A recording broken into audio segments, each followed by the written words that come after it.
షిరిడి గ్రామంలో ఒక బాలుని రూపంలో వేప చెట్టు కింద వేదాంతిగా కనిపించాడు, తన వెలుగును ప్రసరించాడు.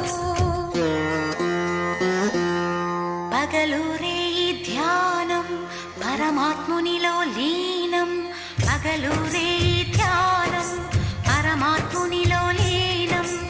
ఆనందమే ఆహారం, చేదు చెట్టు నీడయే గురుపీఠం.